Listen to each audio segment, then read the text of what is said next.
a priestess born in a lunar eclipse, to anchor the future of Septimon. From that moment on, the life of Iuno was thus ordained. Hello everyone! Welcome to PST channel, game story, movie style for your busy days.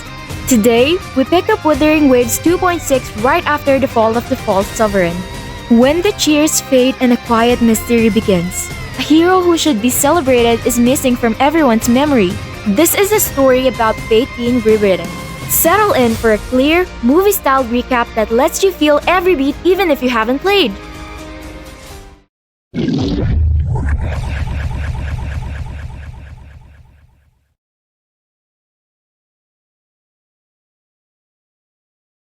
The Victory Festival in Septimon opens with rose petals drifting through the air. Priestesses give speeches praising Augusta.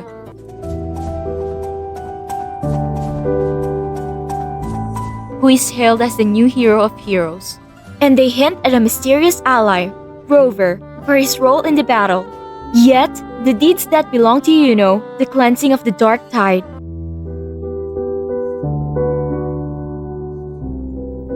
the strategies in the hunt are now credited to Rover without question.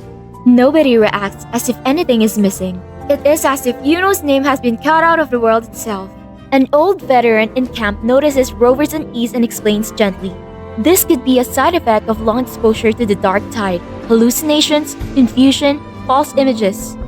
He reassures Rover that the symptoms fade by staying away from the dark tide for a while and suggests talking with Augusta, who faced it together with Rover and might clarify what's real. Rover goes to Augusta seeking a firm answer, and what she says is a shock. Augusta believes Rover's Iuno memories are a false vision created by Whisper, counterfeit memories that should be resisted. If Iuno truly existed, there must be traces left behind. Go find them. Rover shows Iuno's lunarum bracelet, the keepsake he once tried to return.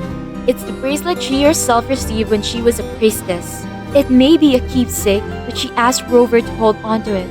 If one day, this bracelet loses its meaning for anyone, I hope you'll be the exception.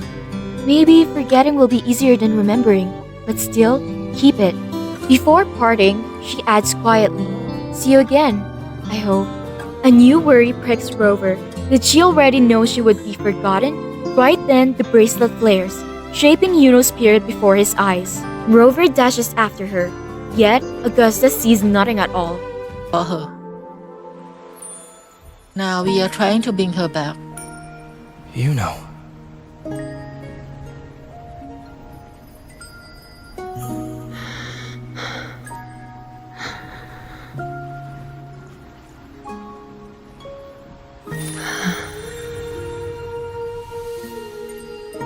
Of course. Only you would be the exception. So, you've known this all along? A death that shouldn't have happened. Traded for an unforetold victory. A fair deal. Now...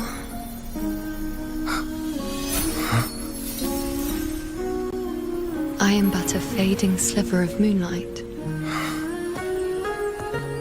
I'm sorry, but... even I fear being... forgotten. Abby calls out to Rover, who seems to have been standing there in a daze. Rover can't accept Iuno's disappearance, but doubt creeps in. Was everything just an illusion? The last trace of Iuno's moonlight is about to fade. For a moment, Rover's memories feel like the only proof she ever existed. Abby says she remembers Iuno, and every moment they shared. Iuno was real. Rover remembers Iuno once said she saw the end of Septimon, but that ending never came. And now, she is gone. Is this the price to change fate? Rover refused to accept that. He heads to the Tetragon Temple to search for any trace of Iuno that remains. There, he finds a hidden door leading into the temple's depths, where he unexpectedly meets Avidius.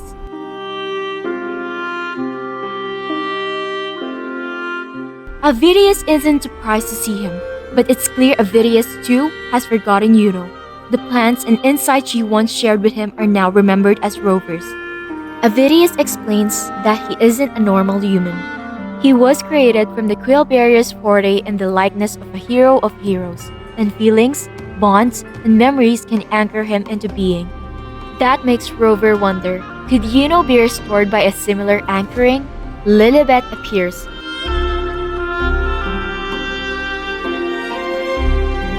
Cuts in and tells Avidius to stop causing trouble. She invites Rover to talk in another room and reveals two key truths. First, Septimon's future is now hidden behind a white curtain. No priestess can read Septimon's oracle anymore. Second, after hearing from Augusta that Rover insists Iuno is real, Lilibet found a single record. A priestess named Iuno died 3 years ago, buried near a dark tide pool. But dying and disappearing are very different. If today, Iuno has vanished and been erased from everyone's memory, then that tidy death 3 years ago must be a lie, or perhaps nothing about it was ever true. Rover rejects the fate and sets a vow. Bring Iuno back from chaos, the space between life and death, between being and vanishing, using the same anchoring method that gave Avidius form, but the road to chaos doesn't open with a physical doorway. It opens at a knock, a crossing of situations and actions. Rover and Lilibet travel to the place where the record says Iuno was buried. Rover checks it and finds nothing unusual. Lilibet says maybe Iuno already knew it would come to this, and perhaps that was the best ending for her. If Rover rejects that ending, is he sure he can write a better one? Rover answers firmly. He isn't rejecting Iuno's ending. He's just not satisfied with this ending. Forgetting should belong to the living, not to the departed. He doesn't want to lose anything more. A thread of moonlight appears, guiding the way toward Iuno's shadow and deeper into the dark tide. Rover follows without hesitation, even if he isn't sure yet what he's seeing. Rover steps into the dark tide. Iuno's feelings rise in his mind, and the view shifts inside chaos. There, Iuno's specter forms before him. No one knows how long she's been lost here, but it's clear she can't remember anything. She calls Rover the Unwritten One, then reaches out her hand. Even without a method to anchor her, the instant their hands meet, everything begins.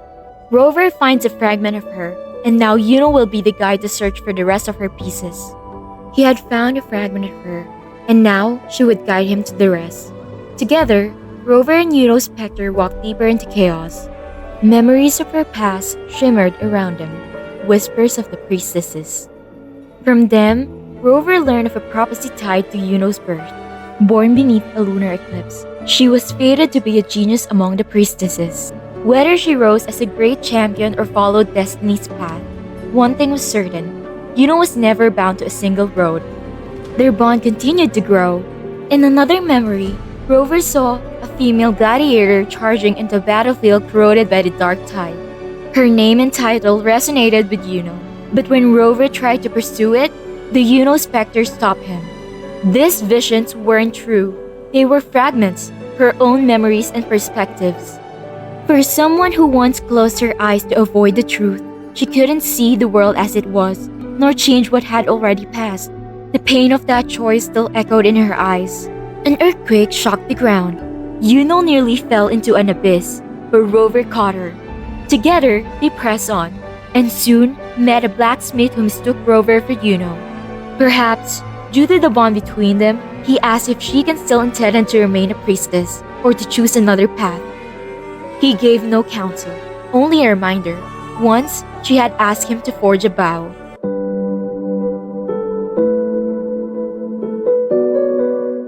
To create anything, he said, required knowledge and proper steps. If they could gather enough lunarum boughs, he would forge it. Then he opened the way deeper into chaos. By a shallow pool, they rested. Iuno's bracelet shone, unveiling an old memory. A young Iuno celebrated her victory in a tournament and ran to her mother's embrace, only to see her mother consumed by the dark tide. She wondered why fate had chosen her and what the cost would be. The memory ended, and from the pool sprouted the golden lunarum bough.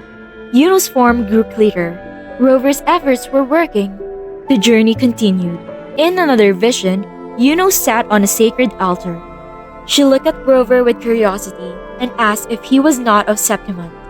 Rover noticed she had regained her true form. And she confessed. Though she could see all things, she could not see Rover's past, present, or future, because he was the Unwritten One. Rover asked about her sacrifice, why she vanished without telling anyone. Iuno explained that everything she did was to protect Septimont. She had turned herself into the moon arrow, piercing and biting the sovereign. It was a choice she believed best. But Rover declared her story was not over. He would anchor her existence and write a new ending for her, for she had already sacrificed her being to rewrite prophecy. Hearing this, Iuno chose to trust him.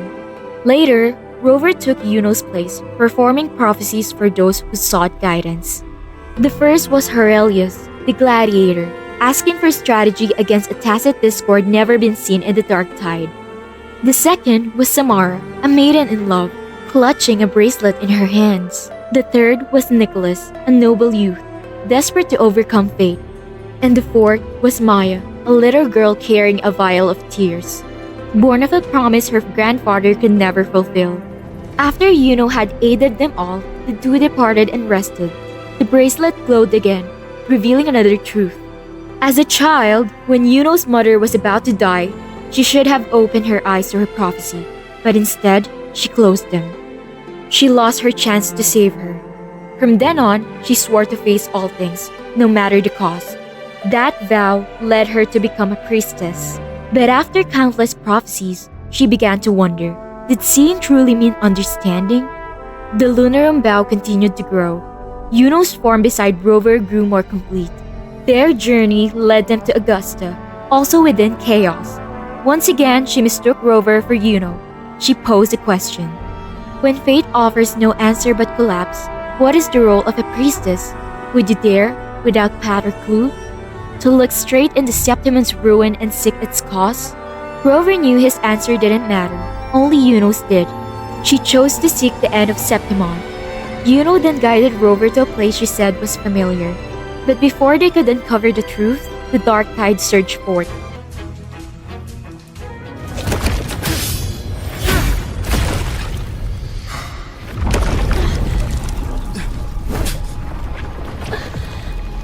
Oh, why? It's I pulling remember her now. again.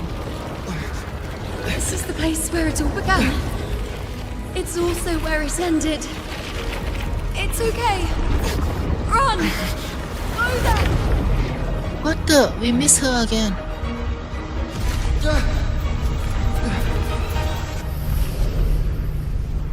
Rover searched desperately for a way to save her, piercing together fragments of her candelabrum of prophecy. Fate unveils itself to the priestess. Following its guidance, she reaches the end again and again, foreseeing its conclusion. Heads fall, whimpers fade. She sees no hero or heroes. Variables added, visions expanded. She sees no hero of heroes. Beyond a doubt, no other choice. She sees no hero of heroes. The priestess is never wrong, but she despises her own truth. For her success is Septimon's defeat. Defeat. Why? Defeat. It's always defeat. If fate one day wills our annihilation, if we are nothing more than fate's puppets, When that time comes, what good is a priestess?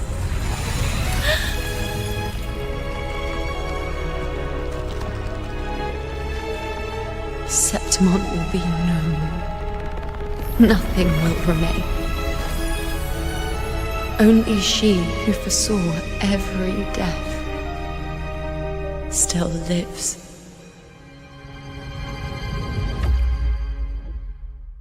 The scene shifted to Iuno. After countless prophecies, never once did she see Septimon's survival. Yet, she refused to accept that fate. To her, human dignity lay in resisting destiny.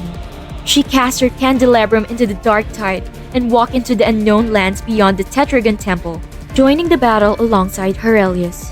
If she could prove that fate could be changed even once, then destruction would never again be absolute.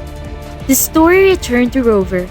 He revisited the now fully grown lunar bow, speaking again with the blacksmith. Though mysteries remain unseen, the bow had strengthened Iuno's bonds and memories. Even if the specter he had pieced together was swallowed by the dark tide, as long as the bow had endured, hope remained that other fragments of her could be found within chaos. Back to Iuno's tale. After being consumed by the dark tide, she awoke alone at the edge of chaos. She found herself upon the battlefield from 3 years prior. When she had foreseen Aurelius and his army's annihilation, she chose to abandon the role of silent prophet. Instead, she fought alongside them. She somehow can use liberation. Probably that is before she get resonator power.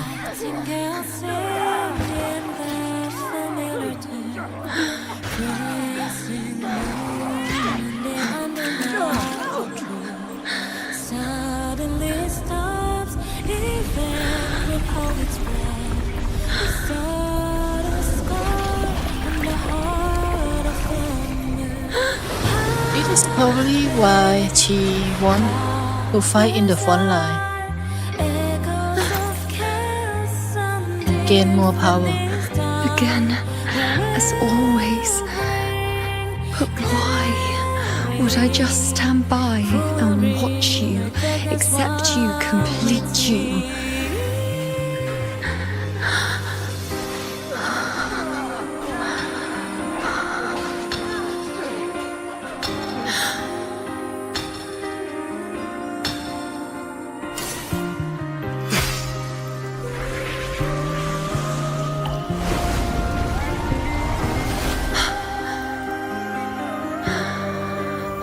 No, even if the end is here, unavoidable, I still have the right to refuse. The Lunaran bow has grown strong. From now on, I need no one's guidance. I'll go for her.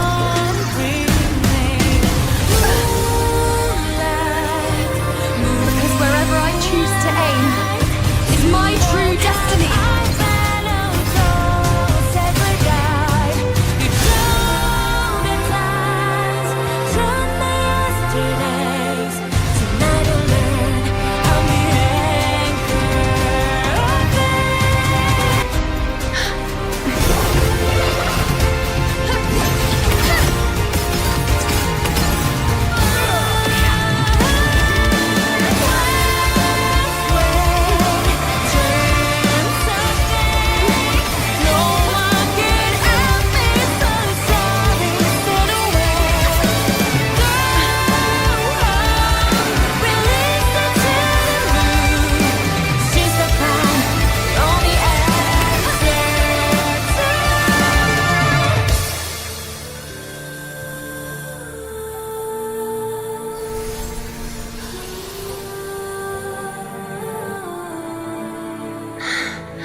I told you.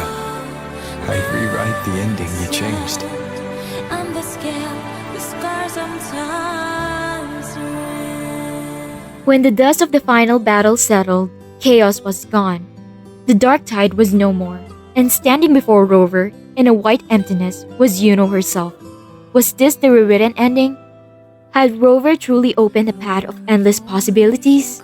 There was no clear answer, but in that void, Iuno told Rover it was time for him to leave. When he emerged from chaos, he was alone. Iuno had vanished. He returned to the hunter's den. There, Rover discovered unwritten passages in Lilibet's prophecy book, proof that his action had changed reality. And from the words of the priestesses, he realized things had indeed shifted. A blue-haired girl with twin ponytails. Could that be Iuno? He searched the crowd, but she was nowhere. A moment of doubt pierced him. Didn't she promise? See you at the very end? Then under the moonlight, Iuno greeted him with her familiar, playful manner. Iuno! She had returned! Whole, real, alive. She began to tell her story, what happened 3 years ago, how as a priestess, she chose to defy the fate she foresaw. Tired of being devoured by the dark tide, she transformed herself into an arrow, striking directly at destiny. This sacrifice was part of a plan she devised with Augusta, a plan to destroy the source of disaster, rather than wait for a hero of heroes that fate had never prepared. At last, she handed Rover the Lunarum bracelet once more. She said, though the world may still forget her, she now has the present and the future, and that is enough. As the celebration reached its end, Iuno clasped Rover's hand and led him into the beautiful rain of rose petals. In summary, Iuno, despite having the power to see a partial future, she wasn't capable of changing them. Not until she first traded her vision power into combat power that she learned she could alter part of it. She made a plan together with Augusta to fill the missing hero of hero from prophecy that never appears. She spent her last bit of power to anchor the false sovereign and lost herself to the tide of memory and chaos in return. Rover acted as an anchor with what Iuno left behind and his feelings to bring back Iuno. Now, this brings the last question. Who was the quill bearer that created Avidius, the fake hero of hero? Cristoforo? Did you enjoy the story? If it inspires you to jump back in and play, amazing! And if you're busy or have stepped away, that's exactly why PST exists! We turn long mobile and live service game arcs into complete movie-style recaps so you can keep up with the story even when you don't have time to play. No pressure, no missing out, just the heart of the game when you need it. Tell me your favorite moment below and what you want to see next. Thanks for watching PST Storytelling. Until next time, take care and I'll see you in the next video. Memories to find.